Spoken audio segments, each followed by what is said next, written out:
Let's take a look at constitutional monarchy. Who rules? Who decides in a constitutional monarchy?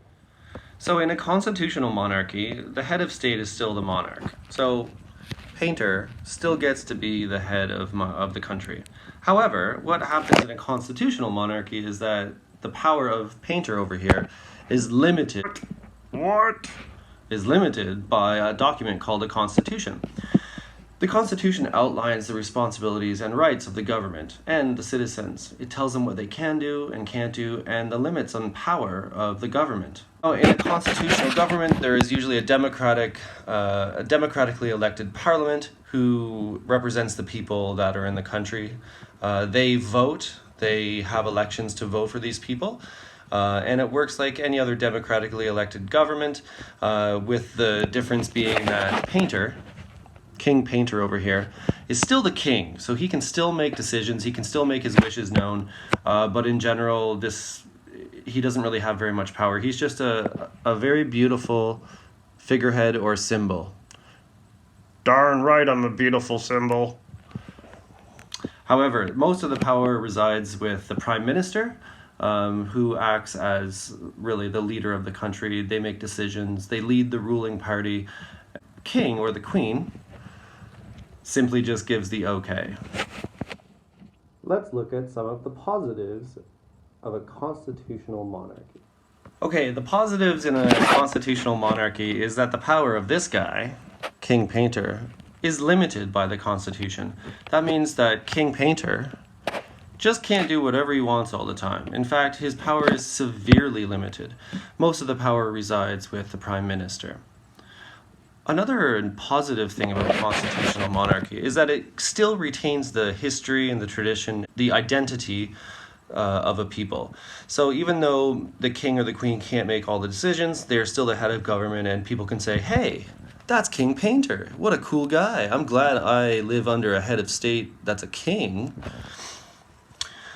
Some people may have different opinions on that. Some people think it's a really bad thing to have a king or a queen. So one of the positives of a constitutional monarchy is that it allows for democratic expression. People can express their political opinions and actually have them change.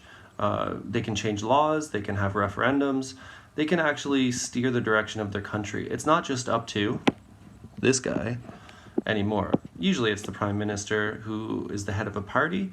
You can vote for whatever party you want, and you can vote, you can make decisions, you can run for office, you can be elected. Having a royal family and a head of state that's a king or a queen can get very expensive.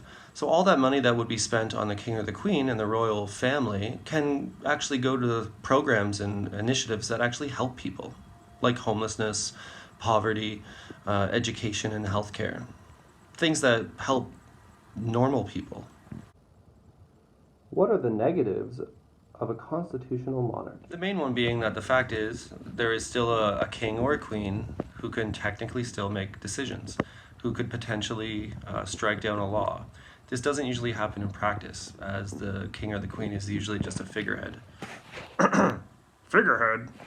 Yeah, sorry, figurehead. So they're very symbolic. They don't really do very much. They're good ambassadors. They get to go around and tell people how great the country that they're from is, which is nice. But as far as law goes, they don't really make any laws. Another negative is that even though the head of state doesn't have very much say, it still costs a lot to have a royal family and to maintain their houses and palaces and security and all the rest of it.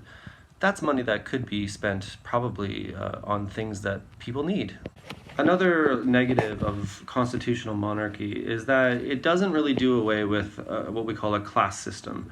There's still a whole bunch of wealthy people that still can have a lot of influence in politics and society, just by nature of them being associated with the royal family. So a constitutional monarchy doesn't erase this class system. It has this inequality that's sort of normal to it.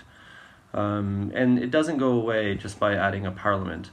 Especially the fact that a parliament can also be very similar. There might not be a lot of difference in the type of people who are in parliament. That doesn't have anything to do with monarchy, of course, but there is still that class system that has a lot of wealthy people that are tied to the royal family and have a lot of resources. What about freedom and authority under a constitutional monarchy? So, in terms of authority and freedom, and that's your last column on your table, constitutional monarchy is fairly high on the freedom level. And in terms of authority, it can be high or low, depending on the party that's in power currently. So, a party in power that loves freedom and loves individual freedom and gives lots of rights to people is high on freedom, low on authority. If there's a conservative government in power, then they're usually generally higher on authority and lower on personal freedom.